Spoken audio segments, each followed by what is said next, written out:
day, yeah, so I get that ooh. Ain't nothing with a chick this bad. I ain't worried about that. Ain't nothing with a chick this bad. I ain't worried about the other girls that you had. Got you looking at my booty, I'm allowed. You gon' keep it real, I ain't worried about that. Hey yo, it's your girl Roseek and I'm back with another video.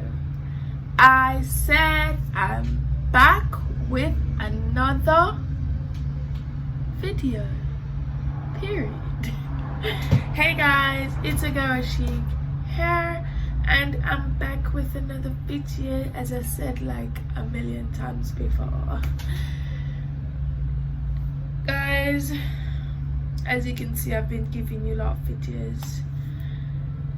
I need you lot to comment down below and tell me what videos y'all want to see as well, as I've been saying like 100 times in my previous videos, period. Let me close this window just because that's quite better. It's quite loud outside because it's like 5 o'clock now, so it's quite loud outside. So I just closed my window. Today in this video I'll be doing a mukbang, but this mukbang is gonna be quite different. It's not just gonna be me eating, it's not gonna be me eating and talking, it's gonna be me eating and reacting to a video. The video that I'll be reacting to is, it's a video by Mr. Ballen. I don't know if you lot ever heard of him. I got him from a channel that I always watch called, this guy's name is called Kicks. He does reactions as well and he's always watching Mr. Ballen, so I decided why not react to one of his videos because he's quite entertaining and his stories are quite interesting. So I think you lot should like go and watch his videos. But I'm gonna react to one of his videos which is titled "His Family Never Saw It Coming." When I saw that title I was like, interesting. It must be interesting. Like the title looks interesting, the cover picture looks interesting, so I was like, I'm definitely reacting to that. So I'll be reacting to that while practically doing a mukbang because I'll be eating Subway while reacting. Let me show you. I've got a foot long. What I got in my foot long, don't even remember, to be fair. I just get a, when I go to Subway, I just get a bunch of stuff in my sandwich. Shit. Yeah, I just get a bunch of stuff in my sandwich. You know what? Let me take these off because it is white. As you can see, I've already gotten it dirty. But yeah, when I go to Subway, I get a bunch of stuff in my sandwich. Today I got Italian bread. Oh, it's all squishy and mushy and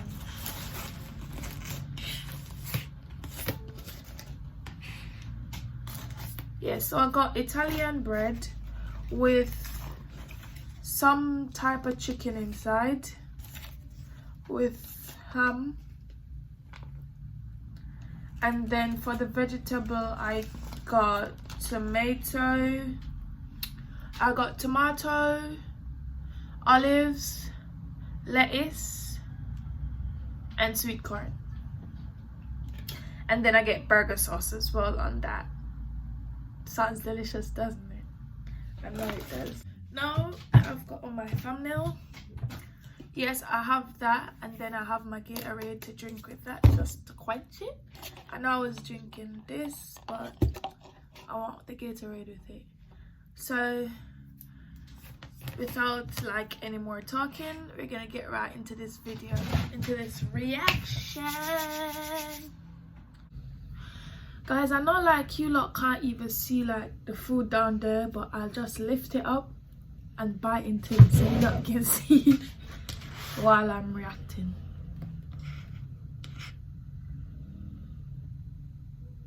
to our channel and turn on all notifications. Make sure you so don't miss any subscribe of to our weekly Mr. Ballen, uploads. okay? Alright, let's get into today's And story. subscribe to my channel as well.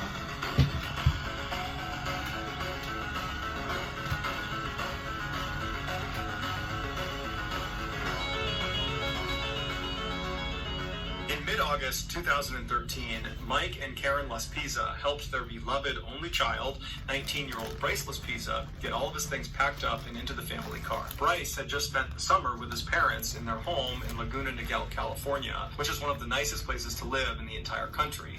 But now that the summer was coming to an end, it was time for Bryce to head back to Sierra College in Rocklin, California, where he was set to start his sophomore year. Once all of his things were packed inside the trunk of the car, all three of them hopped inside and then made the 7-hour drive north to his campus. Once his parents had moved him into his apartment, they gave him a hug and a kiss and wished him luck, and then they left. On their ride back home, Mike and Karen talked about how well their son seemed to be doing. He loved his school, he loved the program he was in graphic design, he was a very gifted artist, he had lots of friends, he had a wonderful girlfriend. It just seemed like he was living his best life and he was on the path to success. So nothing could prepare them for what they're... He is living his best life, mate. He is definitely living his best life. He's got a girlfriend, he's got friends, he's doing well. He is, unlike me. I'm a loner. Literally. Did 2 weeks later. Just a couple of days after getting dropped off at school, Bryce's very close friend and roommate, Sean, and Bryce's girlfriend, Kim, noticed Bryce was acting erratically. Specifically, he was drinking a ton of hard alcohol. Now, Bryce was no saint. He liked to drink and party like many other kids his age did, but the amount of alcohol he was consuming was concerning. Also, Bryce began experimenting with a drug called Vyvanse, which is a very powerful stimulant that's normally used to treat attention deficit disorder. Now, Bryce didn't have attention deficit disorder. He was taking it in order to stay up late at night and play video games. But between the heavy drinking and the drug use, it seemed like Bryce's personality was starting to change. He was becoming anxious and skittish and kind of paranoid. And so finally, Sean and Kim confronted him about his substance abuse and asked him, what's going on? What's causing you to act this way? And Bryce would say, nothing, guys, I'm fine. I'm just, drinking and doing whatever I want to do. It's not a big deal. But Sean and Kim, they weren't buying it. They were convinced that something bad had happened to Bryce, and the way he was coping with it was by drinking really heavily and taking this drug. On August 28th, so about 2 weeks after Bryce has been dropped back off at school by his parents, Bryce and his roommate Sean were alone in their apartment together. And at some point, as they're sitting there just kind of minding their own business, Bryce says to Sean, hey, I want to give you something. And he takes his diamond earrings out and he gives them to Sean.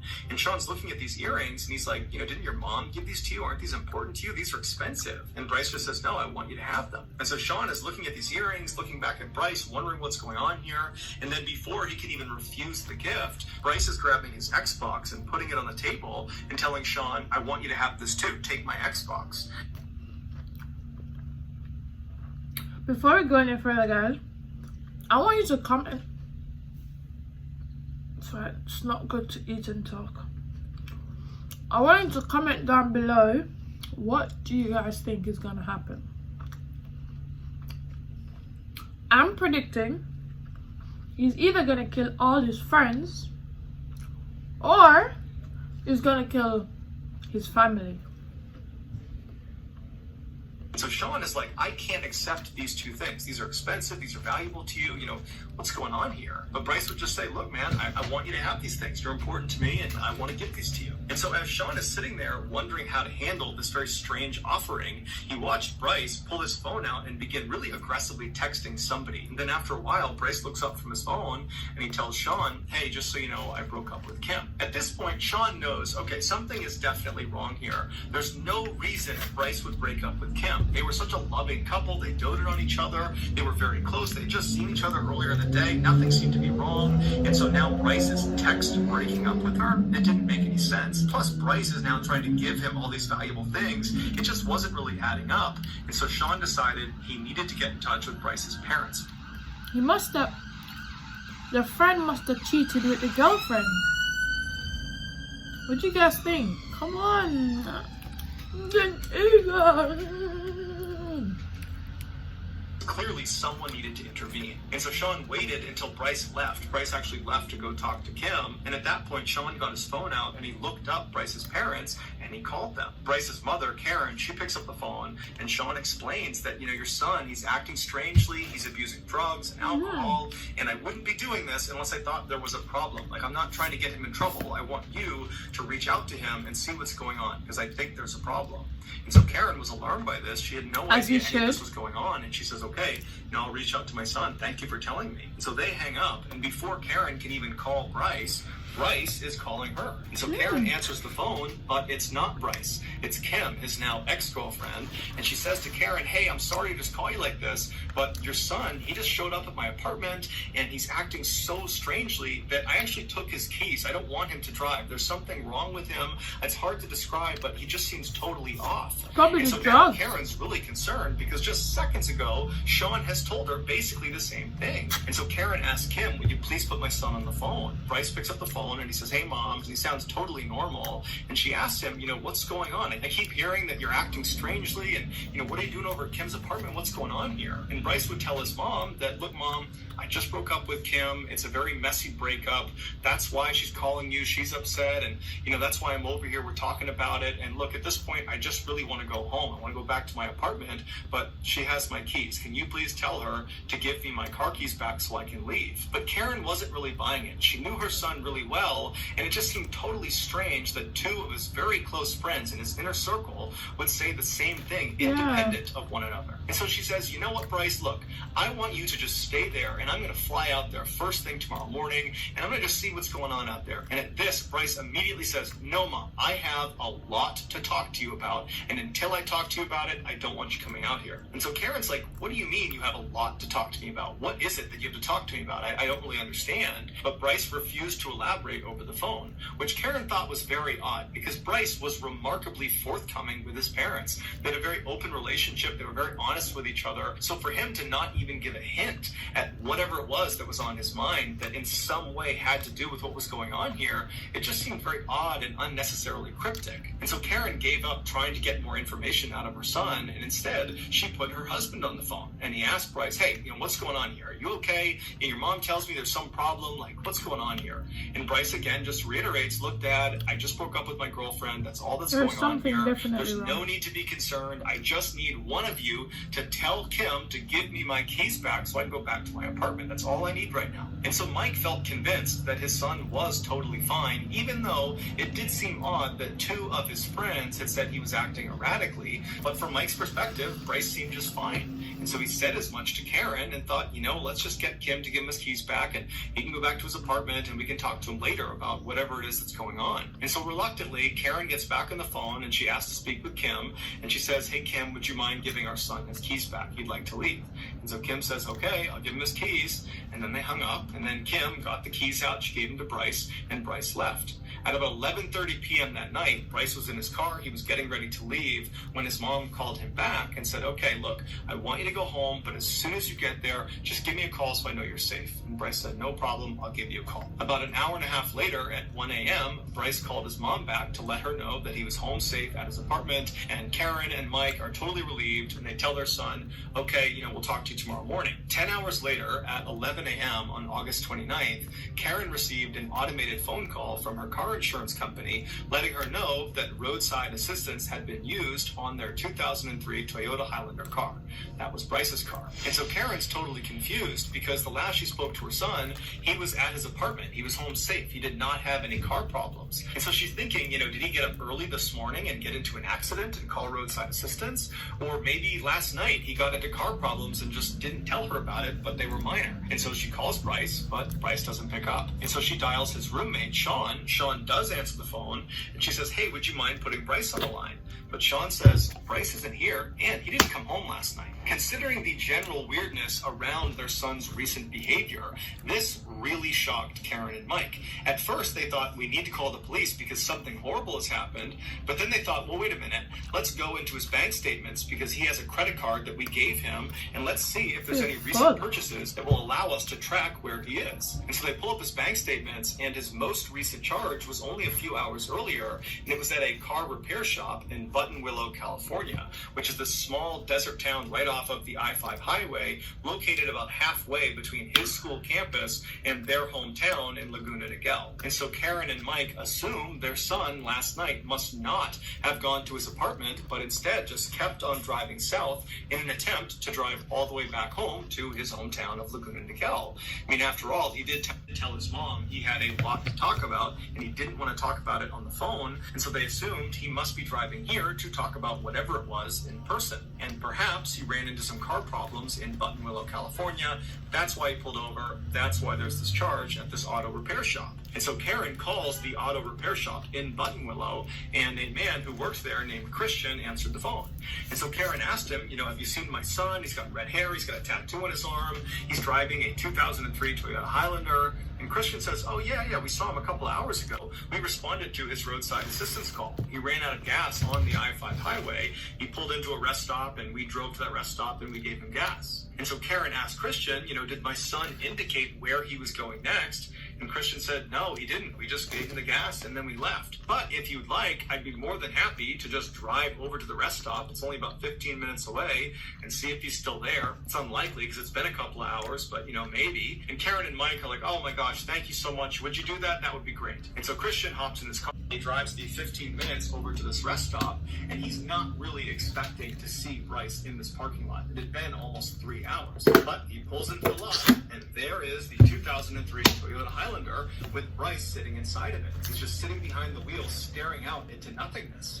And so Christian walks up to the driver's side, and he looks down to get Bryce's attention, and Bryce kind of snaps out of it and looks up, and he's surprised to see Christian again. He rolls the window down, and Christian says to him, hey, I just talked to your parents. They're really concerned about you. You got to talk to them.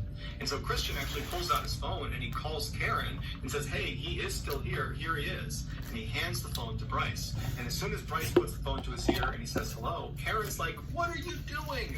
What are you doing just sitting in this rest stop in the middle of Buttonwillow, California? We're so worried about you. And Bryce didn't really have an answer. He just kept telling his mom, I'm not doing anything. I'm just sitting here. And so finally, his mom stops trying to get information from him and just says, look, please just fill your car up with gas and come straight home, please. And Bryce says, okay, yeah, that's what I'll do. I'll do that right now. And so Bryce hands the phone back to Christian. Did he say how old the boy was? Because if Bryce, I'm thinking to myself, if Bryce has a girlfriend, he's drinking, he's popping pills, that means he's grown. Why are you running behind this grown man? Christian pulls it up to his ear and he says, hey, Karen, it looks like he's leaving now, so I'm going to take off. Karen thanks him and they hang up. Christian goes back into his car. He leaves the lot, and as he's driving, he looks over at Bryce, and it didn't really look like Bryce was getting ready to leave. It looked like he had just gone back to sitting and blankly staring out of his car. But Christian figured, you know what? He just talked to his mom. He said he was going to go home. I'm sure that's what he's going to do. The drive from Buttonwillow, California, south to Laguna Niguel, California, where Bryce's parents were, was about a 3-hour trip. And so the Los Pisos were expecting their son to arrive around 3 p.m. By 3:30 p.m., when he still hadn't shown up and he still hadn't called, Karen began calling her son, but he wasn't answering the phone. And as much as Karen and Mike wanted to believe their son had just gotten stuck in traffic or something like that, they knew deep down something was wrong. Something was off about his behavior. They just didn't understand what it was. For the next several hours, they continuously tried calling their son, and he never answered the phone. And so finally, by 6 p.m. that night, when he still hadn't shown up and they still couldn't get in touch with him, they called the police and they filed an official missing person report. The police began their search by contacting Bryce's cell phone provider, AT&T, and they asked them to use their cell phone towers to ping Bryce's cell phone, basically triangulate where his phone is located. And once they did that and they had the actual location of his phone, the police and Bryce's parents were shocked at where it was. It was still in Buttonwillow, California. It was located just a couple of miles down the road from that rest stop where Christian had last seen Bryce. Something's definitely wrong with this guy. Of this hotel.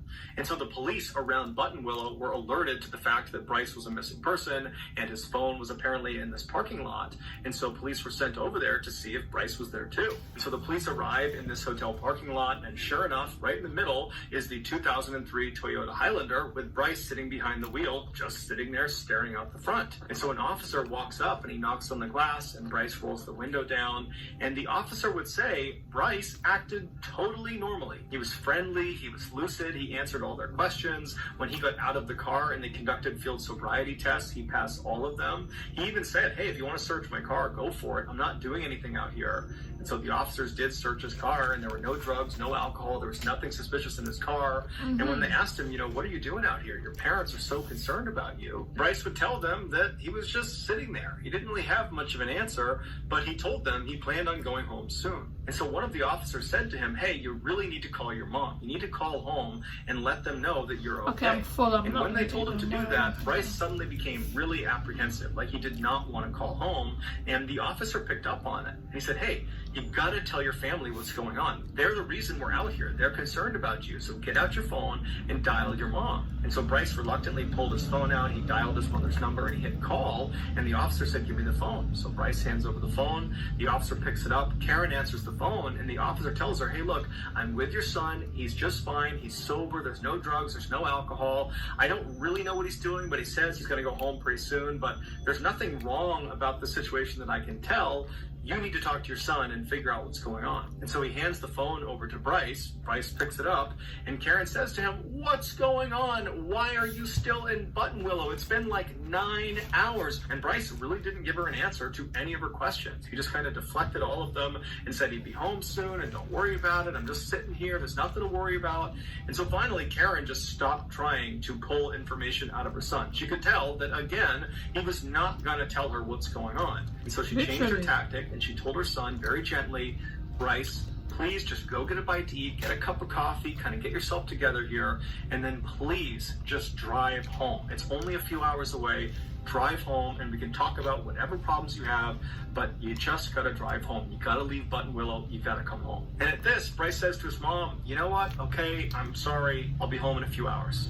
And so they hang up, and the officer, who was kind of eavesdropping intentionally on this conversation to make sure everything was fine, the officer was satisfied that everything was fine, that Bryce was sober, that he would head home. And so he says, okay, Bryce, best of luck, head home to your parents.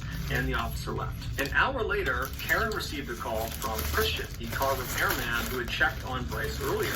And he was actually returning one of Karen's calls. She called him sometime, he didn't get back to her. And so he was calling back, and he wanted to know, had Bryce made it home safely? Because now it's been several hours from when he saw him last.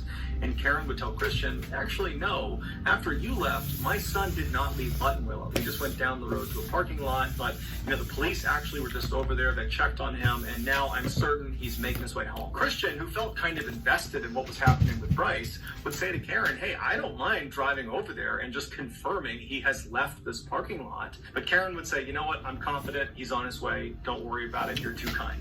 So they hang up, and afterwards, Christian, even though he didn't have to, he decides, I'm going to go over there and make sure Bryce really has left, because obviously something strange is going on here. And, if there is some problem, maybe I can assist. And so he drives over to this hotel parking lot, and he really was not expecting to see Bryce there.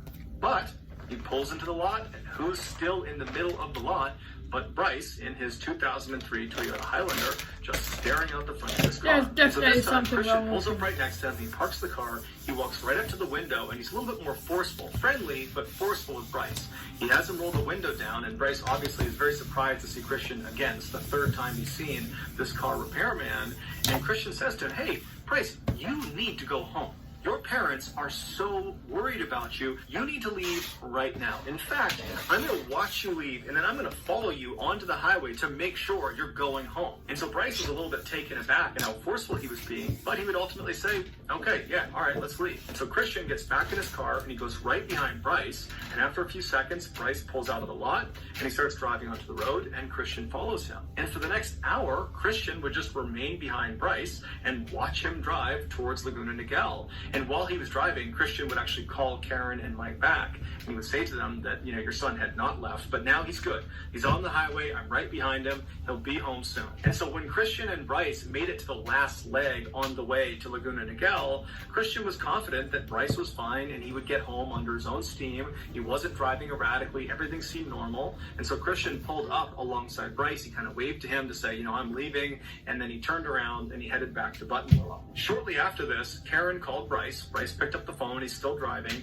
And Karen tells him, okay, you're going to give me landmarks of the things you're seeing as you're driving so that I know you're actually driving home. But Bryce refused to give them to her. He would say, oh, I can't see anything out my window. It's too dark and I don't know where anything is. And so despite Karen and Mike getting so frustrated.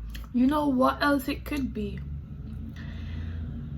It could be the thing that the son has set up a robbery for his family and he has to not be there for it to take place. Think about it. That could be something that's probably gonna happen. That's coming from me watching so many movies, literally. But let's see, because I'm listening to this story, yeah, and I'm not seeing where it's going. He's just sitting on this highway, like, since he's taking the pills, he's moving mad, he's moving delusional, he's moving crazy. So let's see what happens. With him saying, come on, tell us something, give us a sign, a road sign, anything, tell us anything around you. Bryce didn't give them any information. And so finally at about 2 a.m. when Bryce really should have been in Laguna Niguel or very close, he tells his parents over the phone that he's too tired to continue and he needs to pull over and take a nap. At first, his parents urged him to just keep on going. Come home, you can sleep as long as you want when you get here. But as they were saying it, they realized their son had been awake for nearly 24 hours at this point, and it's the middle of the night, so it does kind of make sense for him to pull over and take a nap. And so they say, okay, pull over, but as soon as you wake up, you need to call us so we know you're back on the road. So yeah, because they're no problem, worried. I'll do that. And they hang up. Several hours later, at 8 a.m., Karen and Mike have still not heard from their son, and they're telling themselves that he's probably just sleeping, he's totally exhausted, I'm sure he's fine, and then they hear their doorbell ring. And they're immediately so relieved because they're thinking, Bryce is here, he's finally arrived, thank goodness. They run to the door, they open it up, and it's not Bryce, it's a police officer. And the officer asks them, do you own a 2003 Toyota Highlander car? And so Mike and Karen's hearts sank and they said, yes, our son Bryce drives that car. The officer told them that the car had been located a few hours earlier at the bottom of a 25-foot cliff near Castaic Lake. Castaic Lake is about halfway between Buttonwillow and Laguna Niguel. They told the parents that there was no sign of a driver. Bryce was not there. They did find 2 small drops of blood inside the vehicle, but beyond that, there was no indication that Bryce had sustained life-threatening injuries from this crash. What is they this said the boy back doing? window of the vehicle had been broken from the inside, indicating that Bryce had escaped the wreck by punching out that window. His laptop and phone were still in the vehicle, and his wallet and duffel bag were outside the vehicle on the road and looked like they had been rummaged through before they were left there. After an examination of the damage to the car, the final tire tracks that led down to where it had been found, and traffic cameras in the area, it was concluded that Bryce had actually intentionally driven off this cliff, and he had actually hit the accelerator right before he went over the edge. After Mike and Karen headed out to the crash scene and had a chance to talk to some of the investigators that had been looking for Bryce, they informed the parents that most likely what they were looking at with this crash was a failed suicide attempt. But Mike and Karen, they just couldn't buy that. That was not like their son. And just 2 weeks earlier, when they dropped him off, he was happy, he was excited to be in school, he was talking about the future. He was not someone that was suicidal. Listen, parents nowadays don't know what's going through their kids' head, because kids, they're scared to tell their parents, oh, I'm lonely, oh, I'm depressed, oh, I'm stressed, oh, do you get what I mean? They're scared to tell their parents nowadays that, because they'd be like, what are you stressed about? What are you depressed about? Depress your books. Stuff like that. Do you get what I mean? So kids nowadays, they literally keep everything in. Like, they keep everything in rather than, because it's not even like parents are not understanding. They are, but only to a certain extent. Only to an extent that they want. So if you are like to tell your parents certain things, they're gonna be like da da da da and cuss you out and da da da da. They're not gonna like actually understand, or do you get what I mean? So he was probably even scared to tell them that he's going through something, or he's just feeling lonely and he wants to commit suicide. So he might be showing that face, he might be showing that happy face, but while on the other side he's lonely, he's depressed, he's tired mentally, physically, and I'm talking from experience, trust me.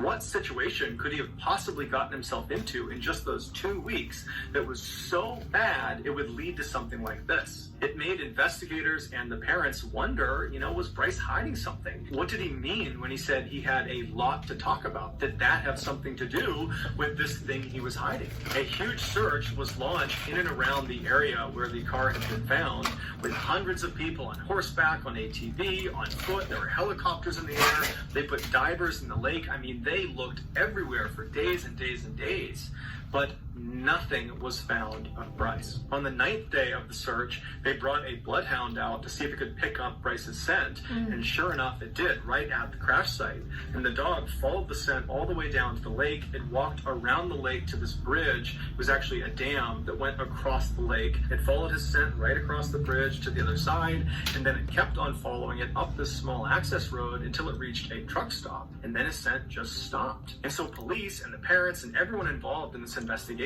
was really surprised at this discovery. And so police got another bloodhound, a separate bloodhound. They brought it out to see if it could do the same thing, to prove that this really was his scent trail. And sure enough, the bloodhound picked up his scent. It went down to the lake, it went around to the bridge, went over, went to the truck stop, and then it just stopped. But after the scent trail was discovered, there was no other leads for anyone to follow. And so after 3 weeks of looking everywhere for Bryce, the search was called off. Some say Bryce was suicidal. That's why he drove off the cliff. That was a suicide attempt.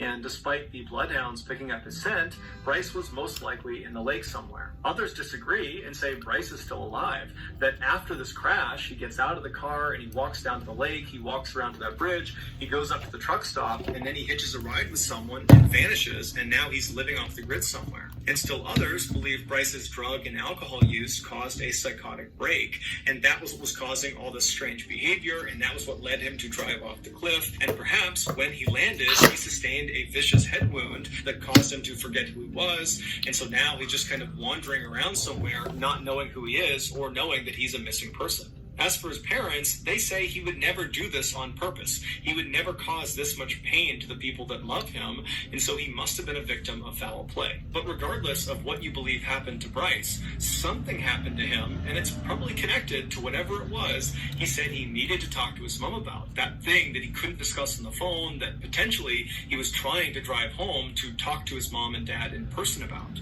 But unless we find Bryce and he's still alive, it's unlikely we'll ever know what it was. Since August 30th, 2013, when Bryce went missing, no one has heard from him and no one has seen him. If you think you have information about Bryce Laspisa, please call this number now. Let them know what you know, because his parents, volunteers, the police, there's so many people still looking for him, and so any bit of information could crack this case. So please, if you have information, call this number below. So that's going to do it, guys.